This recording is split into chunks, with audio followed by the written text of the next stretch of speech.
Caros irmãos, queridas irmãs, neste segundo domingo da Páscoa, se encerra a oitava da Páscoa. São 8 dias que nós celebramos como se ainda estivéssemos no domingo de Páscoa. É como se o domingo de Páscoa não durasse 24 horas, mas 8 dias. Porque é tão grande o mistério que nós celebramos, que um dia só não é suficiente para nós darmos conta de todos os aspectos. Então, durante uma semana inteira, a igreja continua na sua liturgia celebrando o domingo de Páscoa, a Páscoa da ressurreição, que é a passagem de nosso Senhor Jesus Cristo da morte para a vida.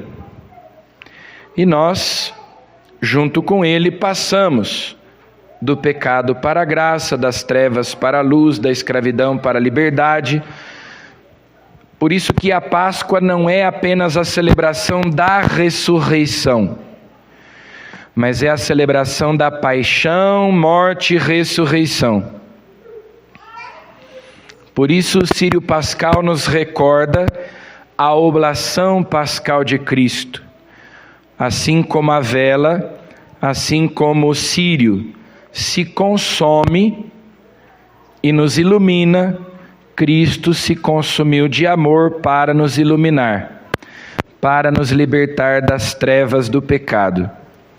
Então, 8 dias que nós celebramos como se ainda estivéssemos no domingo de Páscoa. Atualmente nós temos 2 oitavas no calendário litúrgico, a do Natal e a da Páscoa, que são as 2 festas, as 2 solenidades mais importantes do ano. Antigamente havia também outras oitavas, Pentecostes, Todos os Santos, Corpus Christi, mas eram tantas oitavas que até uma ia entrando dentro da outra, e por isso a reforma litúrgica decidiu manter apenas 2. Depois, claro, o tempo pascal ainda se estende por 50 dias até Pentecostes, até a celebração da vinda do Espírito Santo, e nós vamos então repercutindo esse mistério do Cristo ressuscitado presente no meio de nós. O mistério do amor que levou Jesus a se entregar à morte pela nossa salvação. Esse segundo domingo, que conclui a oitava da Páscoa, era tradicionalmente chamado de Domingo in albis, em latim. São 2 palavras, in albis. Alva é o nome dessa túnica branca que o padre usa sobre a batina para celebrar a missa. Então é o domingo das vestes brancas, porque na noite do sábado santo, os catecúmenos eleitos recebem o batismo, e geralmente quando uma pessoa é batizada, ela usa uma veste branca.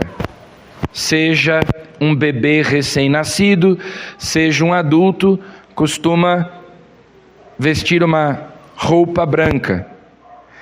Porque São Paulo nos ensina que nós que fomos batizados em Cristo, nos revestimos de Cristo. Por isso é que o padre, para celebrar a missa, se paramenta.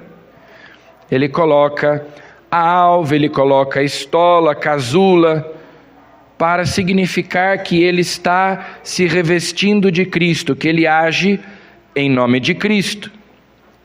E essa simbologia da veste aparece em muitos textos.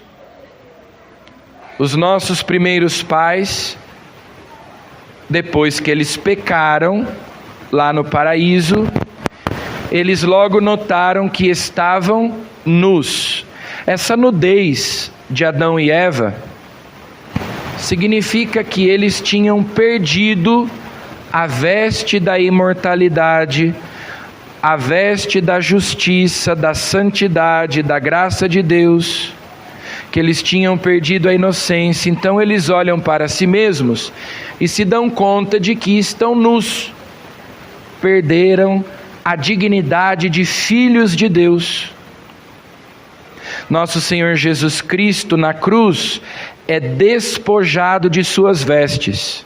Para quê? Para nos restituir a dignidade de filhos de Deus, para nos restituir a veste da imortalidade, da graça. Lá na parábola do filho pródigo, quando o Pai misericordioso recebe o filho e o abraça, ele manda imediatamente trazer uma veste nova, porque o filho trazia vestes sujas, rasgadas, fedidas. Tragam uma veste nova, sandálias para pôr nos pés dele, anel para pôr no dedo. Jesus também conta uma parábola na qual um rei dá uma festa de casamento para o seu filho, mas os convidados não aceitam o convite. Então o rei manda chamar todo tipo de gente que os empregados vão encontrando pelo caminho, até que o salão de festas fique cheio.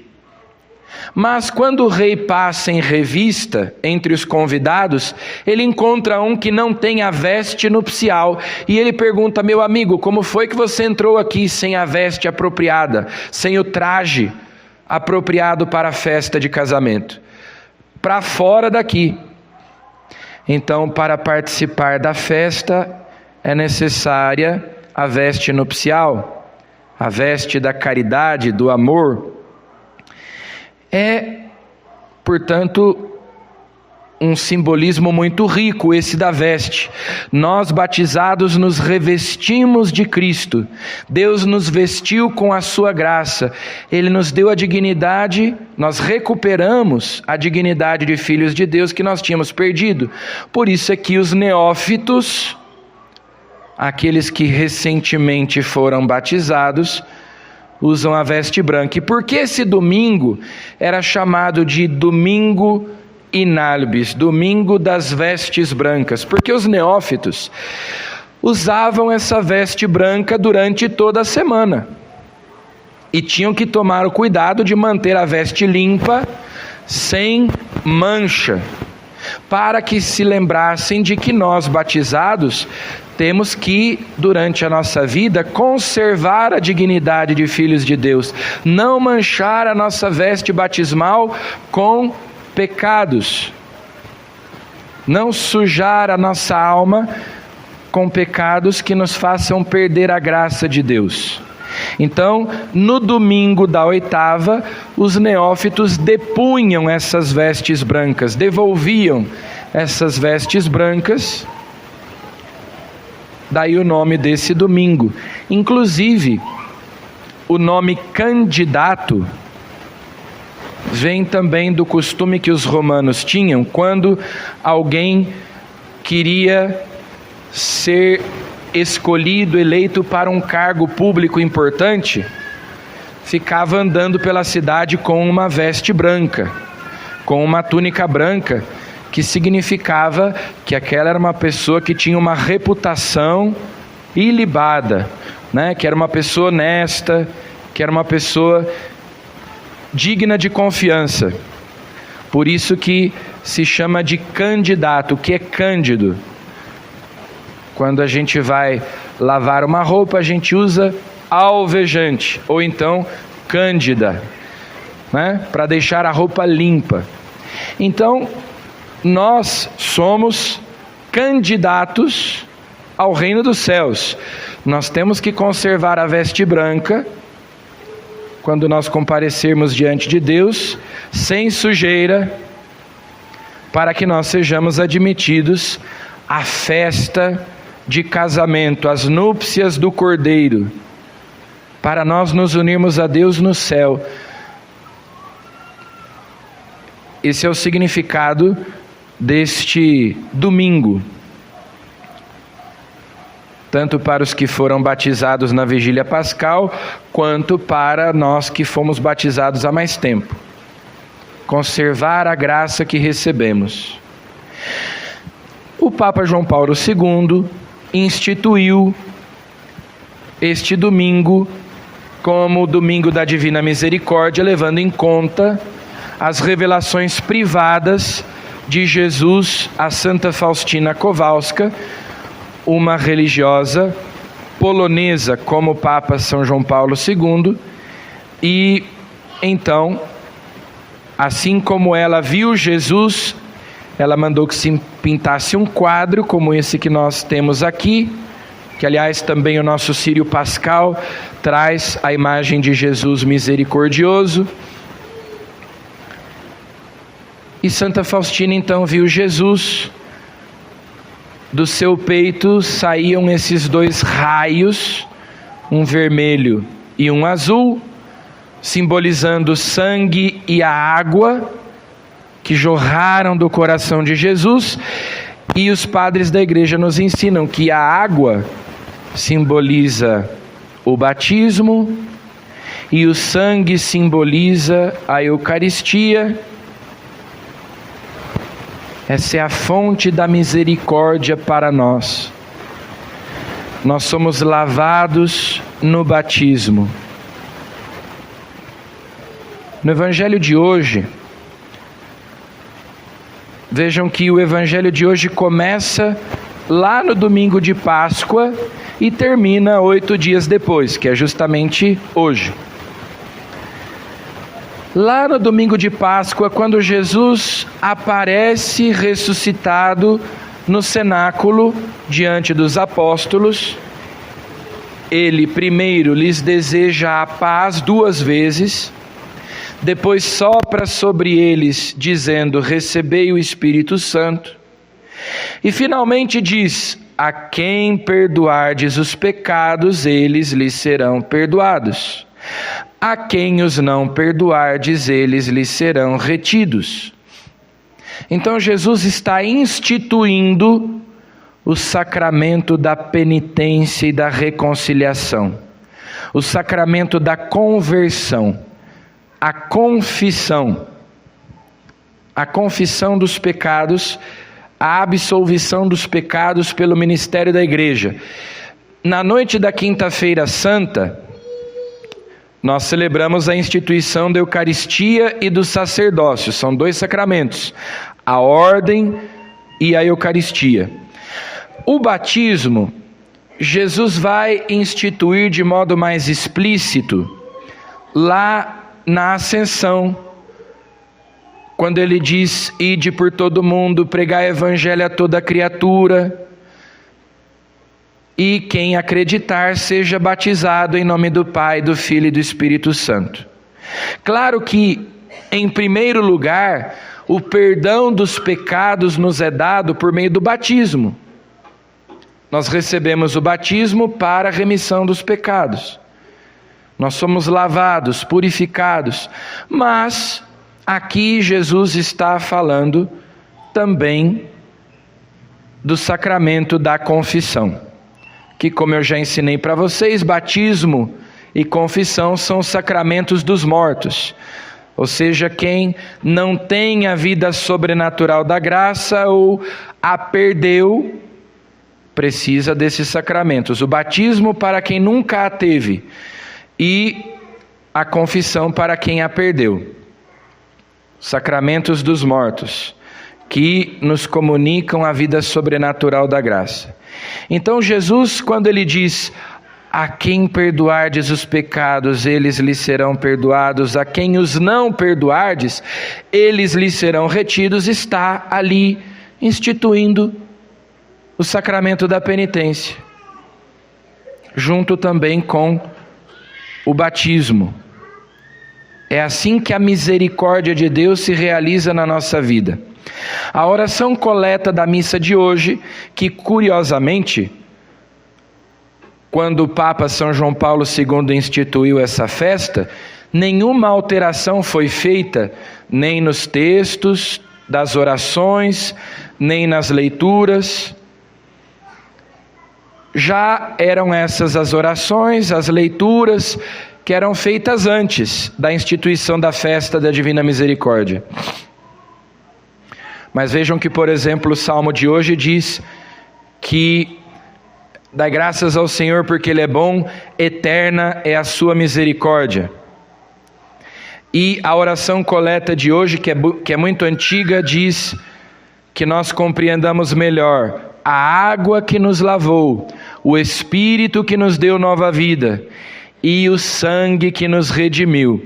É a água do batismo, o Espírito que é dado sobretudo na confirmação, na crisma, e o sangue da Eucaristia.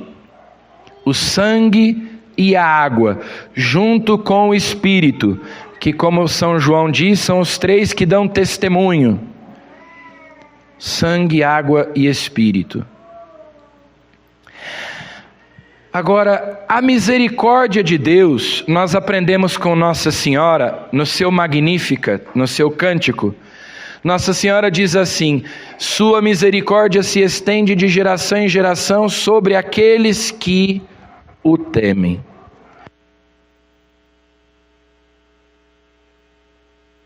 A misericórdia de Deus é para quem o teme, é para quem o respeita, é para quem obedece a Deus, faz a vontade de Deus, cumpre os seus mandamentos, luta contra o pecado.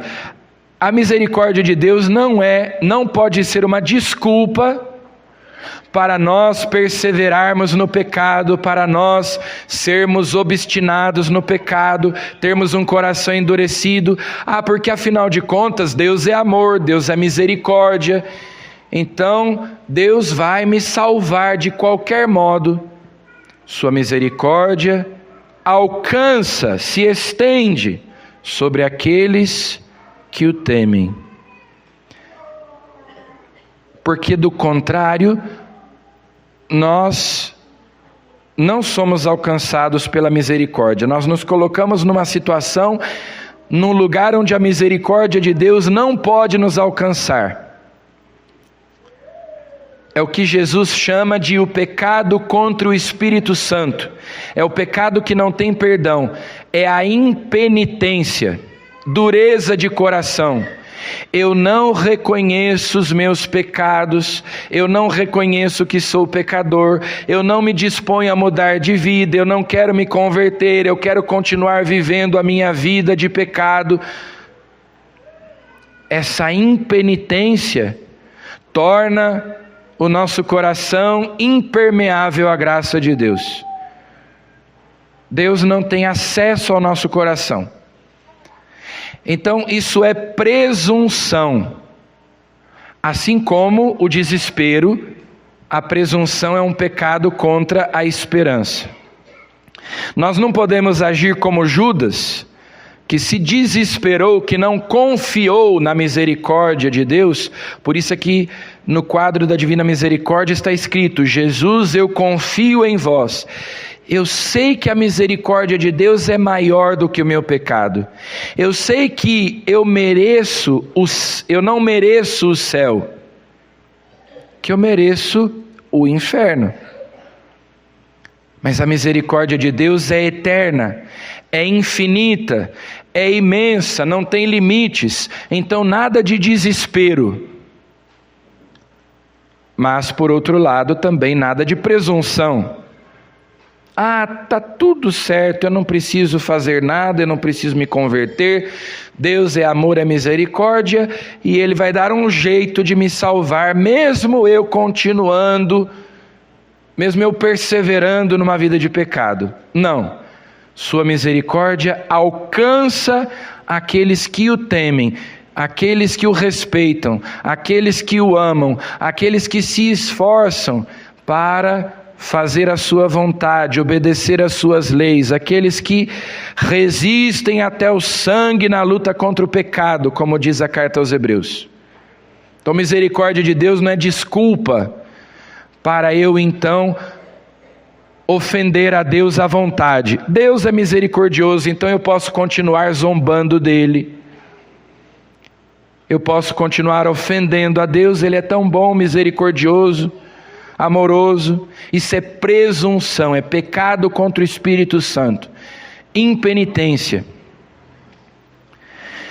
Nós temos no Evangelho de hoje o exemplo de São Tomé, que primeiro duvidou. Afinal de contas, era bom demais para ser verdade que Jesus, depois do suplício da cruz, tivesse ressuscitado dos mortos e estava vivo. E Jesus então concede a ele que possa tocar. Isso é importante, né? Jesus não é um fantasma, não é um espírito, é um homem de carne e osso, que pode ser tocado, que come com os discípulos inclusive.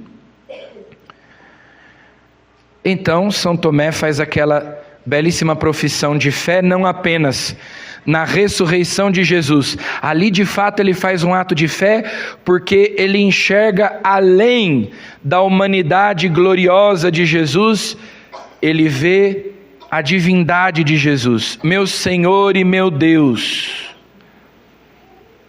Mas São Tomé não acreditou, mas naquele momento ele viu com os olhos da fé a divindade de Jesus e professou a sua fé nele.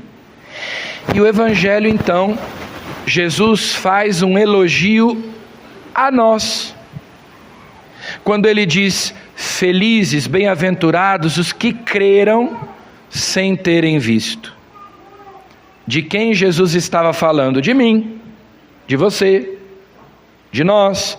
Nós não vimos Jesus. São Pedro, na segunda leitura, diz: sem o terdes visto, vós o amais, sem o verdes ainda, nele acreditais. E isto será para vós fonte de indizível e gloriosa alegria. Porque então, se nós perseverarmos na fé, nós que aqui vemos Jesus apenas com os olhos do nosso coração, com os olhos da fé, sob o véu do sacramento, na Eucaristia, que cremos na sua palavra, um dia vamos contemplar a sua face no céu. Nós o veremos tal como ele é no céu. Aqui nós caminhamos na penumbra da fé. Então Jesus nos faz esse elogio, nos proclama bem-aventurados, porque nós temos fé nele, sem o termos visto. E se nós perseveramos nessa fé, então nós somos felizes. Nós vamos alcançar a felicidade eterna, que não tem fim, que não acaba. Uma última palavra eu queria dizer a respeito da primeira leitura. Durante o tempo pascal, não se lê o Antigo Testamento. Então, todo domingo, a primeira leitura será tirada do livro dos Atos dos Apóstolos, e neste ano, a segunda leitura é da Carta de São Pedro. A primeira leitura de hoje nos traz um retrato da primeira comunidade cristã.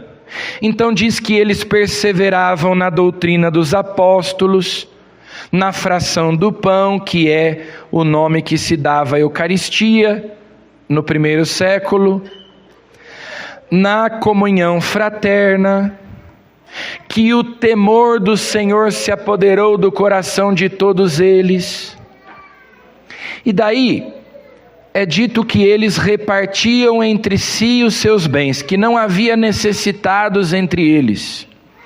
Porque, claro, tocados pela graça de Deus, eles viviam uma vida nova.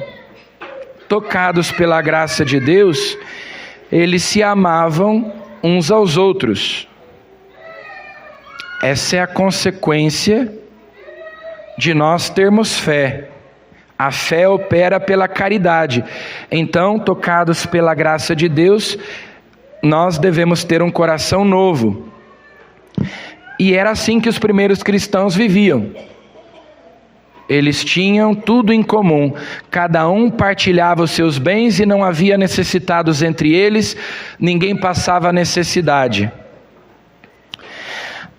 Algumas pessoas concluem disso que então os primeiros cristãos eram comunistas.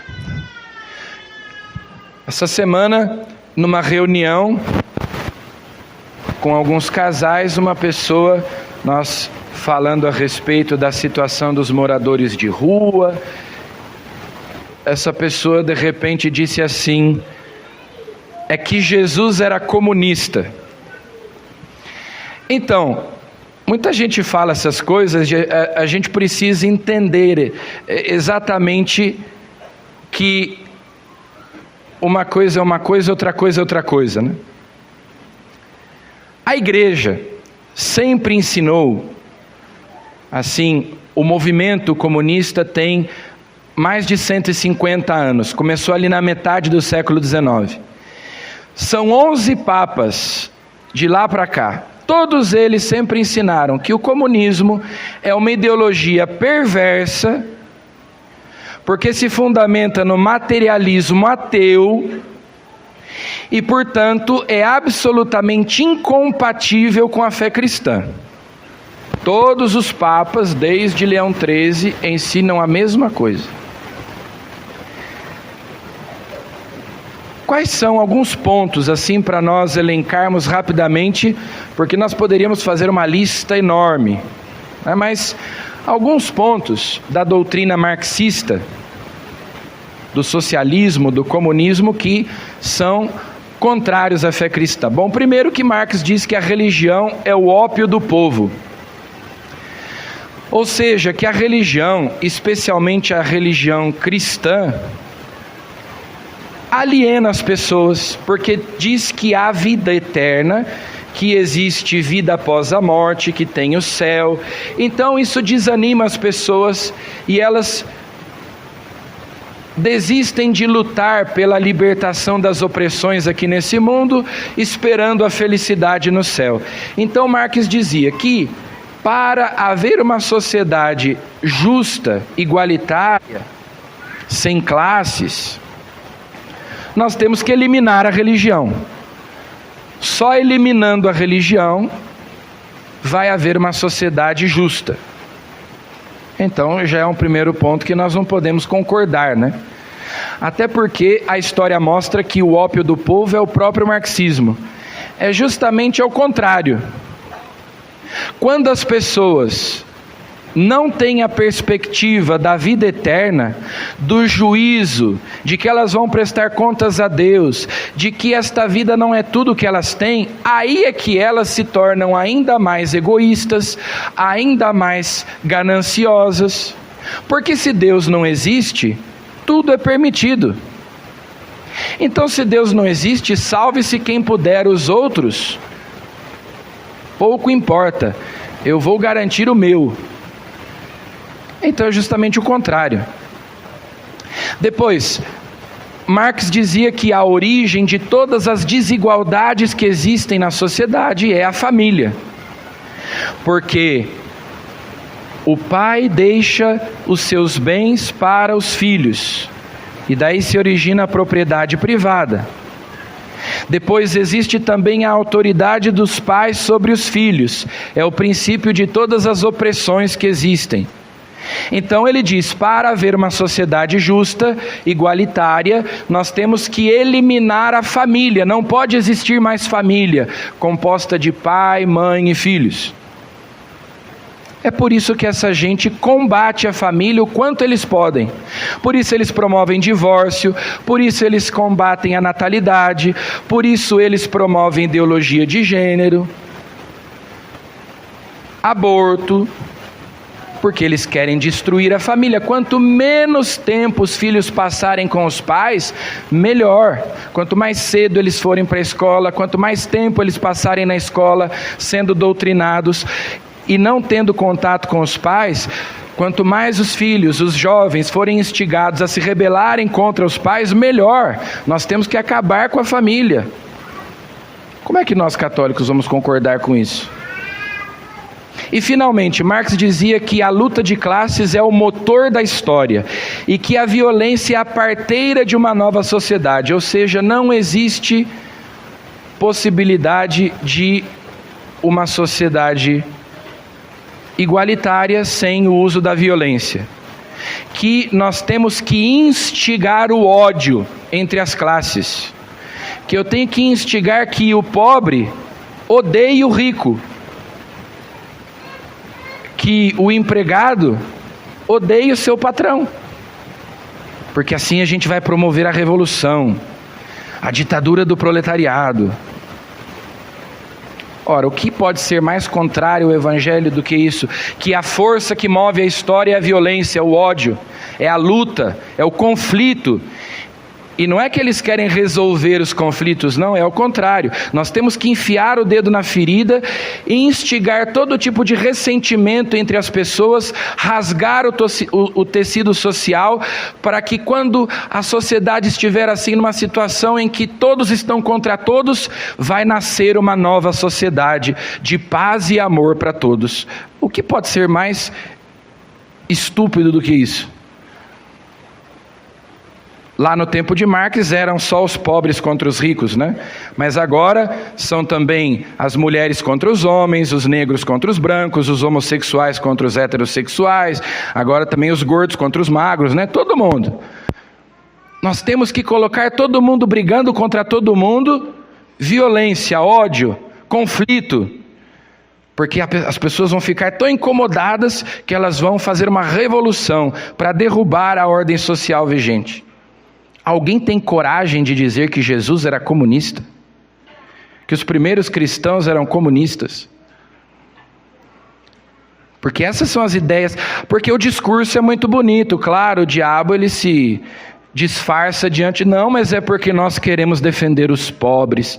Não, nós queremos fazer revolução, usando violência, colocando as pessoas umas contra as outras. Então, os primeiros cristãos, eles não partilhavam os seus bens entre si, porque eles queriam construir um paraíso aqui na terra. Não, eles dividiam entre si os seus bens, porque eles queriam ir para o céu. Porque eles acreditavam em Jesus, e eles sabiam que para alcançar a salvação, eles precisavam se desapegar voluntariamente dos bens materiais.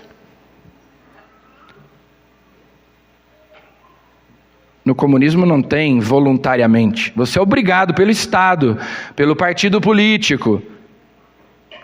Porque a propriedade privada não existe mais. Porque os meios de produção são socializados. Os primeiros cristãos não obrigavam ninguém a fazer nada. As pessoas voluntariamente, porque havia uma conversão do coração.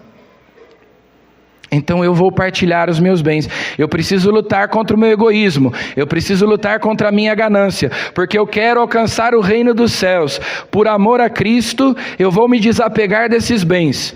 Então o motivo é completamente diferente. Os meios são completamente diferentes. Enquanto Jesus dizia, amai-vos uns aos outros, assim como eu vos amei, o socialismo diz, odiai-vos uns aos outros.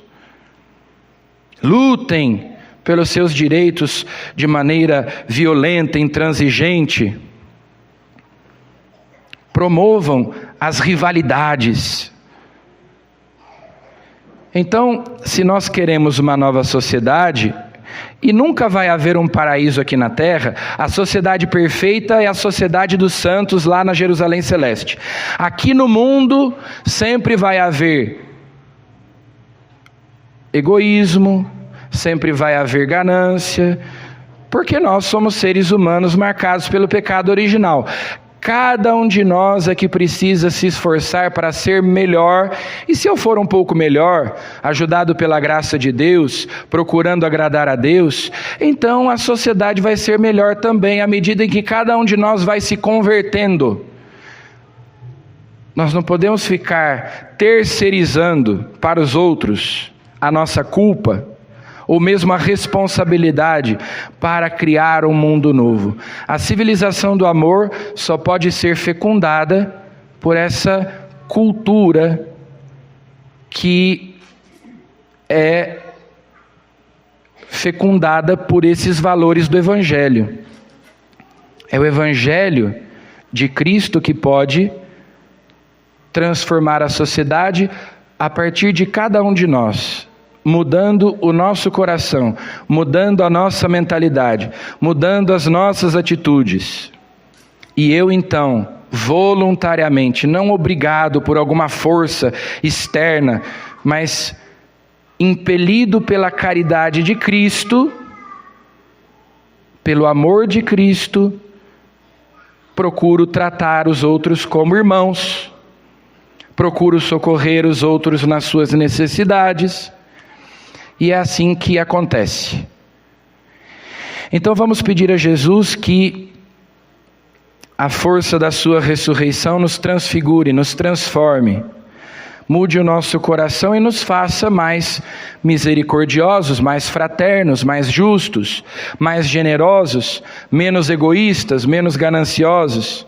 Não são as ideologias que vão mudar alguma coisa, mas só o Evangelho é capaz de mudar o nosso coração e de mudar o mundo, torná-lo um lugar um pouco melhor. Nós vamos hoje investir os ministros da saúde. Visitar os enfermos é uma obra de misericórdia.